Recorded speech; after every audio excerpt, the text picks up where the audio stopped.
So here's a quick overview of how Google Forms works. When you're in your Google Drive and you click on the New button, you don't see Google Forms right away. You actually have to go down to More and select Google Forms. Now when I'm in here, the first thing I want to do is make sure that I title it just so I know, which one's which. I'm just going to call this Test, and it will automatically change the title up here. So right here you see our first untitled question.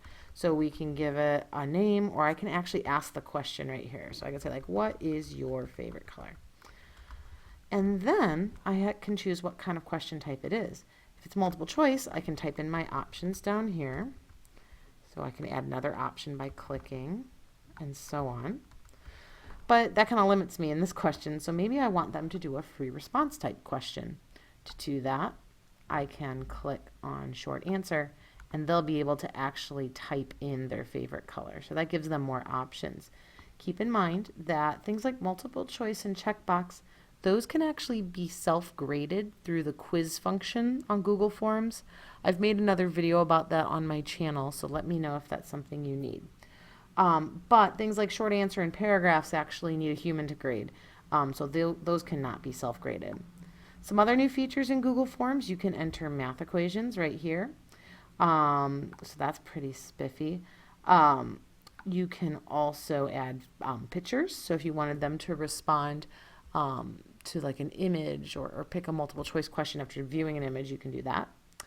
Other features are, this would copy it. So if I wanted a very similar question, I can just do duplicate, and notice it pops a new one right down here. But let's say I don't want it, that's delete. The other thing is required. If I click this switch, that means that students have to answer that question before moving on. Now let's say I want to add a new question. That's what the plus sign is right over here. And again, I can pick from any of those question types, so I can kind of mix and match with each question. The text, means that you might want to add just some text between questions without there necessarily being a follow-up. So if you had like sections of your quiz, it's nice maybe to give a little instructions before you go into the new section of quizzes. Adding images will let you pop an image between two questions. You can also add videos. Sections are a little complicated. I'm not going to get into that for this particular video. A few other things to know about Google Forms. Add-ons let you add different features like math equations, like this was trying to get me to add that one, or some other features. I'm not going to worry about that in this video. This allows you to change how your quiz looks, or excuse me, your form looks. You could pick any of these colors, or you can actually upload images that they have or from your own computer. So if you upload an image, it shows up in this big bar up here, so you can kind of customize that.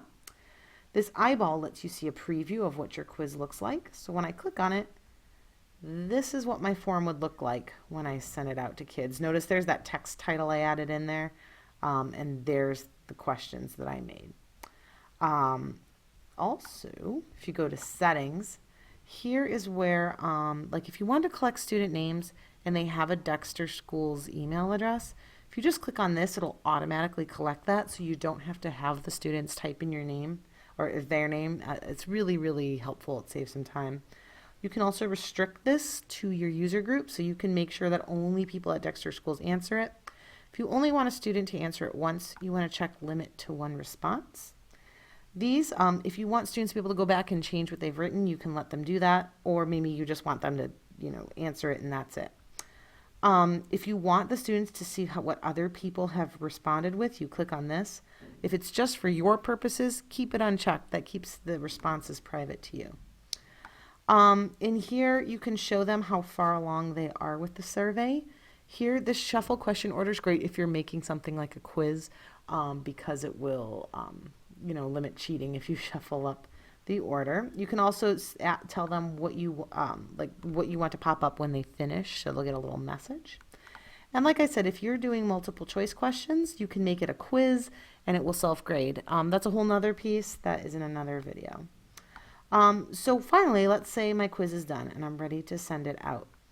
I go up to the send button right up here, and I can either email it to people, but oftentimes if we want to send it out to a bunch of students, usually the link is an easier way to do it. This is a big, long, ugly link, so instead I'm just going to shorten it. and that's my shortened link. So I can copy that, I can put it into an email or on a Google Classroom or send it out, however.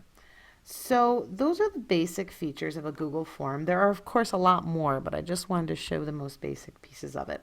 If you have any questions, don't hesitate to let me know, and I hope you found this helpful.